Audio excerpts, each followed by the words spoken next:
హల్లెలూయా. Good morning. తెల్లవారిందండి, ప్రభు దినము. ఇవాళ ఆదివారం, దేవుని మందిరాలకు వెళ్ళాలి. మన ప్రభు పునరుద్ధానుడని, సజీవుడని, మరణమును జయించి లేచిన వాడని మనం గుర్తు చేసుకొని ఆయనను స్తుతించడానికి, ఆయన్ని ఆరాధించడానికి, ఆయన మన కొరకు సిద్ధపరిచిన పరలోక రాజ్యాన్ని స్వతంత్రించుకోవడానికి భూలోకంలో మనల్ని మనం సిద్ధపరచుకుందాం. సంఘముగా ఆయన సందేశాలకు లోబడదాం, ఆయనకి ఇష్టలుగా సిద్ధపడదాం. చిన్న ప్రార్థన. పరిశుద్ధుడ నీకు వందనములయ్యా, మరొక ఆదివారం మా జీవితంలో ఇచ్చావు, మరో మాసంలోనికి మమ్మల్ని ప్రవేశపెట్టావు. నిన్ను ఘనపరచువారిగా, నిన్ను ఆరాధించువారిగా, నీ స్నేహమును కోరువారిగా ఉండుటకు మాకు సహాయం చేయవు. నీ మాటలు ధ్యానిస్తుండగా మా హృదయాలకు సేద తీర్చమని క్రీస్తు నామంలో అడుగుచున్నాము తండ్రి, ఆమేన్. దేవుని స్తోత్రం. మన ప్రభువు నామాలను మనం ధ్యానిస్తూ ఉన్నాం కదండి. హీబ్రూ భాషలో ఉన్న అనేక పేర్లు ఎంతవరకు ధ్యానించుకుంటూ వచ్చాం. మరి మీరు క్రమంగా అనుదిన ధ్యానాన్ని వీక్షిస్తుంటే కొన్ని వారాలుగా ఆయన నామములను మనం ధ్యానిస్తూ యెహోవా రోహి అనే మాటకు వచ్చాం. ఇవాళ యెహోవా రోహి, ఆయన మన కాపరి. కాపరి అనగానే మనకి వెంటనే 23వ కీర్తన వస్తుంది. 23వ కీర్తనలో యెహోవా నా కాపరి, నాకు లేమి కలుగదు. హీబ్రూ భాషలో యెహోవా అన్న మాటకి ఇక్కడ కాపరి అని ఉందండి. యెహోవా నా కాపరి. ఆయన మనల్ని కాచేవాడు, కాపాడేవాడు, మనల్ని పోషించేవాడు, సంరక్షించేవాడు, మనల్ని రక్షించేవాడు, మనల్ని విమోచించేవాడు. మనం తప్పిపోతే వెతుకు పట్టుకునేవాడు, మనం గాయపడితే గాయాలు కట్టేవాడు, మనకు ఆకలిస్తే ఆహారం పెట్టేవాడు, మనకు దాహం వేస్తే దాహాన్ని తీర్చేవాడు, మనకు సేద తీర్చేవాడు మన ప్రభు. యెహోవా నా కాపరి, నాకు లేమి కలుగదు. మన ప్రతి అవసరతము తీర్చువాడు. శాంతికరమైన జలముల చెంత ఆయన నన్ను నడిపించుచున్నాడు. నా ప్రాణమునకు ఆయన సేద తీర్చుచున్నాడు. పచ్చిగల చోట్ల ఆయన పరుండ చేయుచున్నాడు. శాంతికరమైన జలముల చెంత నడిపించుచున్నాడు. ఆయన నాకు సేద తీర్చుచున్నాడు. విసిగిపోయి ఉన్నాం కదండి. ఏదో కొరత, ఏదో లోటు, ఏదో బాధ, ఏదో అవసరత మనలో కలుగుతుంది. దానిని తీర్చుకోవటానికి, ఆకలి తీర్చుకోవడానికి, మన ఆశలు తీర్చుకోవడానికి, మనల్ని మనం సంతుష్టిగా ఉంచుకోవడానికి ఏంటేంటో చేస్తున్నాం. కానీ చివరికి మనుషుడు సమాధానం లేని వాడిగానే ఉన్నాడు. మన బ్రతుకుని దేవుడి చేతుల్లో పెట్టేస్తే ఆయన చూసుకుంటాడు. అదే నా కాపరి. ఆయన చేతులకు నన్ను అప్పగించుకోవాలని తెలుసుకోవాలి. యెహోవా నా కాపరి అని పాత నిబంధనలో ఉంటే, మన ప్రభు చెప్పిన మాట యోహాను సువార్త 10వ అధ్యాయంలో, యోహాను సువార్త 10వ అధ్యాయం 11వ వచనములో, నేను గొర్రెలకు మంచి కాపరిని. మంచి కాపరి గొర్రెల కొరకు తన ప్రాణము పెట్టను. మనకు ఆయన మంచి కాపరి, గుడ్ షెపర్డ్.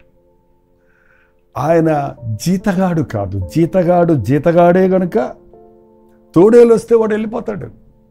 కానీ మంచి కాపరి తన ప్రాణాన్ని పెట్టి తోడేలు చేతుల్లో నుండి మనల్ని రక్షించడానికి, సాతాను చితకగొట్టి, సాతాను జయించి, సాతాను వలయములో చిక్కుకుపోయిన మనల్ని విడిపించడానికి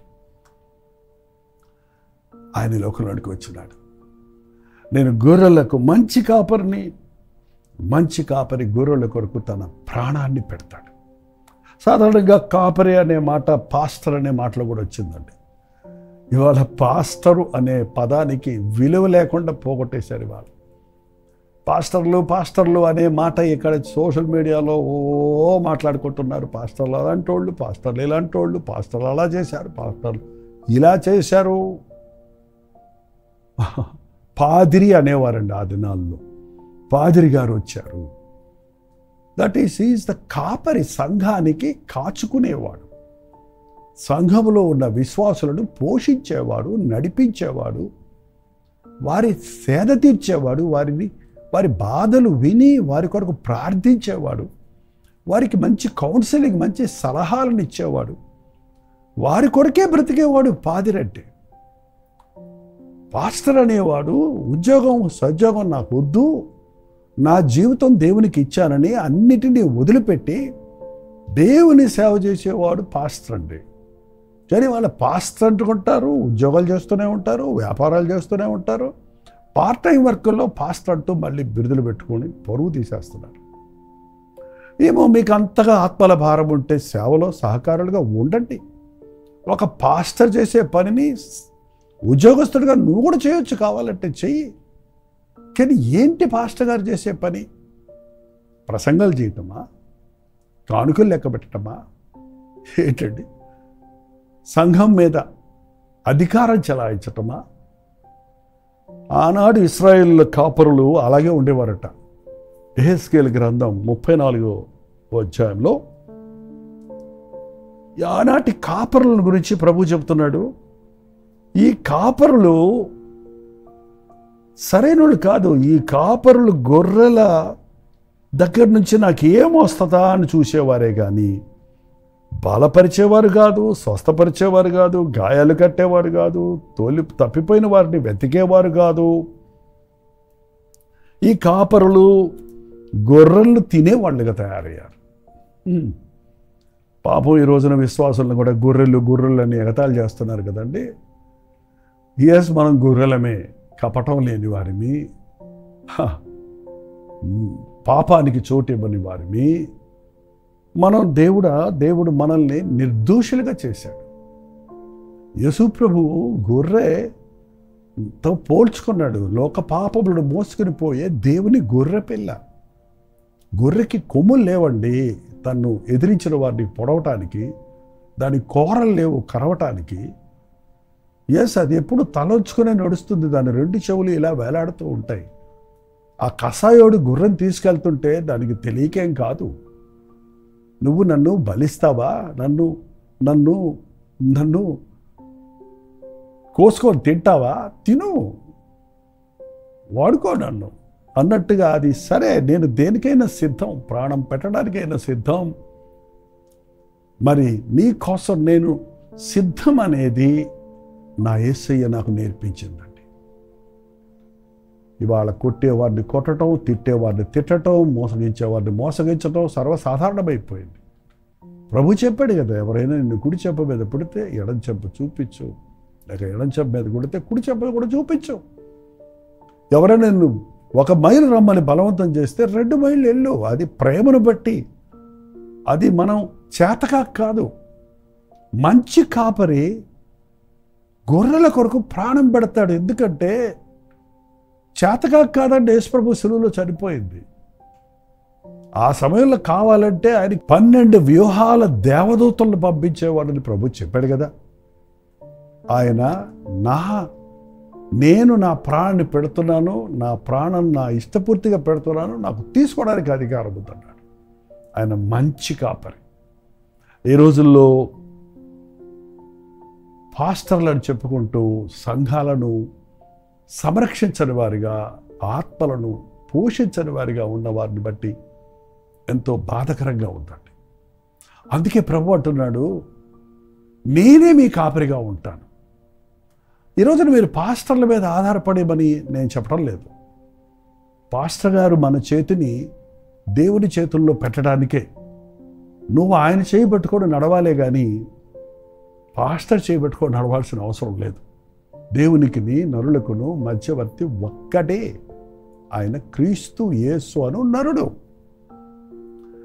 ఆయన మన చేతిని పట్టుకుంటే, ఆయన పరిధిలోనికి, ఆయన మందలోనికి మనం వస్తే, మంచి కాపరి, మనల్ని ప్రేమించే కాపరి, మన అక్కర తీర్చే కాపరి, మనల్ని గమనించే కాపరి, మనల్ని నడిపించే కాపరి, సంరక్షించే కాపరి ఆయన. నేను గొర్రెలకు మంచి కాపరిని. ఒకసారి మీరు 34వ అధ్యాయం యెహెజ్కేలు గ్రంథము 34వ అధ్యాయం 15వ వచనం చదువుతున్నాను, వినండి. నేను నా గొర్రెలను మేపి పరుండబెట్టెదను, ఇదే యెహోవా వాక్కు. తప్పిపోయిన దానిని వెదికెదను, తోలివేసిన దానిని మరల తోలుకొని వచ్చేదను, గాయపడిన దాని గాయములు కట్టెదను. హల్లెలూయా. దుర్బలముగా ఉన్న దానిని బలపరచుదును, అయితే కొవ్విన వాటిని బలముగల వాటిని శిక్షను మేత పెట్టి లయపరచదను. ప్రధాన కాపరైన ప్రభు చెప్పే మాటను నేటి కాపరులమైన మేము చేయాలి. ఆయన చూపించి మంచి కాపరిగా ఈ లోకంలో జీవించి వెతికాడు, పాపులను వెతికి రక్షణలోనికి నడిపాడు, రోగులను ముట్టి స్వస్థపరిచాడు, గుండె చెదరిన వారిని బాగు చేశాడు, నానా విధములైన రోగములతో పీడించబడుతున్న వారిని స్వస్థపరిచాడు, దెయ్యముల చేత పీడించబడుతున్న వారిని విడిపించాడు, దీనులను దరిద్రులను కనికరించి ప్రేమించాడు, తన ప్రాణాన్ని బలిగా అర్పించాడు. ఒక నిజమైన సేవకుడు, పాస్టరు, పాదిరి, కాపరి, సంఘ కాపరి. ఇన్ని పరిచర్యలు ఉన్నాయండి. మీరు అనుకుంటున్నట్టు సూటు బూటు వేసుకొని ప్రసంగం చేయటం మాత్రమే కాదు. మాలో కొంతమంది పరిచర్యలు మీరు నేరుగా స్టేజ్ మీద చూస్తారు, కానీ స్టేజ్ దిగిన తర్వాత కూడా ఒక కాపరి 24/7 కాచుకోవాలి, ప్రార్థనలో కనిపెట్టాలి. ఇవాళ వచ్చిన వాట్సాప్ అవకాశాలను బట్టి ఏ సమయంలో ఏ ఆపదలో ఉన్న ఏ విశ్వాసి అయినా ఒక కాల్ చేసినప్పుడు, నేను ఎమర్జెన్సీ వార్డులో ఉన్నాను, నేను యాక్సిడెంట్లో చిక్కున్నాను అన్నప్పుడు నైట్ డ్యూటీ చేసే డాక్టర్ కంటే ఎక్కువగా దేవుని సన్నిధిలో అట్టి వారి కొరకు మొర్రపెట్టడం అభ్యాసం చేసుకోవాలి. నా జీవితంలో నేను అది నేర్చుకోవడం జరిగింది. ప్రసంగం చేసి ముగించడం కాదు, ప్రసంగించిన వారి బాధలు విని వారి కొరకు ప్రార్థించడం ఎంతో అవసరం. దేవుని దగ్గర నుంచి సందేశం పొందటం ఎంత అవసరమో దాన్ని ప్రజలకు అందించడం ఎంత బాధ్యతో, ప్రజల బాధలు తెలుసుకొని ప్రభు సన్నిధిలో విజ్ఞాపన చేయటం అంతే అవసరం. ప్రభు అంటున్నాడు, నేను చేసే పనులు ఇవి కాపరిగా, కాపరులారా మీరు ఇవి చేయండి. ఏంటంటది? నేను గొర్రెలను మేపి పరుండబెట్టెదను.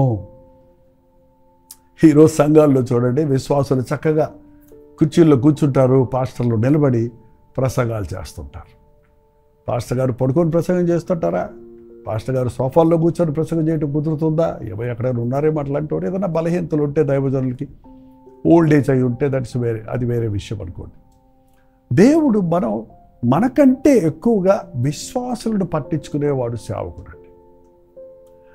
ఇంకే చెప్పాడు, ముఖ్యమైన పదాలు ఉన్నాయి చూడండి. కొన్ని పాయింట్స్ చెప్పాను. తప్పిపోయిన దానిని వెతికెదను.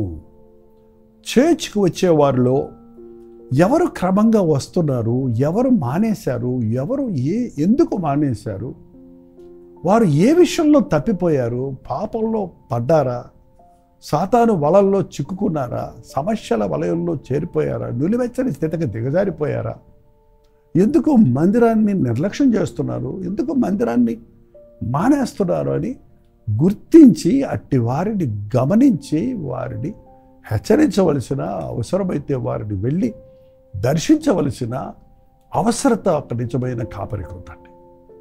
తప్పిపోయిన వాటిని నేను వెతికి పట్టుకుంటాను, తోలివేసిన దానిని మరల రప్పిస్తాను, గాయపడిన దానిని. కొన్నిసార్లు గద్దించినప్పుడు కొందరు బెదిరిస్తారండి విశ్వాసం. గద్దింపులు మేలు, అవి తైలాభిషేకమని తీసుకునేవారు ఉన్నారు. నువ్వెవడవయ్యా నన్ను గద్దిస్తానికి, నువ్వేమన్నా నాకు జీతం ఇస్తున్నావా, మా అమ్మ నాన్న కూడా నన్ను గద్దించరే అని తిరుగుబాటు చేసేవాళ్ళు ఉంటుంటారండి. అలా ఎవరైనా అలిగి వెళ్ళిపోతే వారి దగ్గరికి వెళ్ళి వారిని సమాధానపరిచి మందిరానికి తెచ్చుకునేవాడు నిజమైన సేవకుడు. పోతే పొర అనే మనసు కాపరికి ఉండదు. ఏ ఒక్కడో నశించకూడదన్న క్రీస్తు ప్రేమ కలిగిన వాడు ప్రతి ఒక్కడిని సంపాదించుకుంటాడు. గాయపడిన వాటిని కట్టువాడు. చాలామంది శరీర గాయాలే కాకుండా మానసిక గాయాల్లో ఉన్నారు. మనోవ్యాధికి మందు లేదనేవారు ఆ రోజుల్లో. ఇవాళ మనోవ్యాధికి మందు మన ప్రభు అయిన క్రీస్తే. అలసిన వారిని ఊరడించువాడు ఆయన, కృంగిన వారిని లేవనెత్తువాడు ఆయన, డిప్రెషన్లో ఉన్న వారికి దేవుని మాటలతో ఆదరణ సమకూర్చేవాడు ఒక నిజమైన దైవజనుడు, వారి గాయములను కట్టువాడు, బలహీనమైన వాటిని, దుర్బలముగా ఉన్న వాటిని బలపరచువాడు. కొందరు విశ్వాసులు ఎప్పుడు బలహీనంగా ఉంటారు. నేను తప్పు చేసేసాను, మళ్ళీ పాపంలో పడిపోయాను, నేను ప్రార్థన చేసుకోలేకపోతున్నాను, నేను బైబిల్ చదువుకోలేకపోతున్నాను అని ఒకలాంటి నిర్లక్ష్యతలో నేను బలహీనుండి, నేను సరలేను అనే గిల్టీ కాన్షియన్స్తో ఉంటున్న వాళ్ళని తీర్పు తీర్చే సేవకుడిగా ఉంటే వాడు కాపరెట్ అవుతాడు. నువ్వు అంతేనయ్యా నీ బతుకు అని వదిలిపెడతాం కాదు, కానీ ఆ బలహీనతకు తగినట్లు ఉంటుంది. ఎక్స్ట్రా ట్రీట్మెంట్ ఇవ్వాలండి. ఎక్స్ట్రా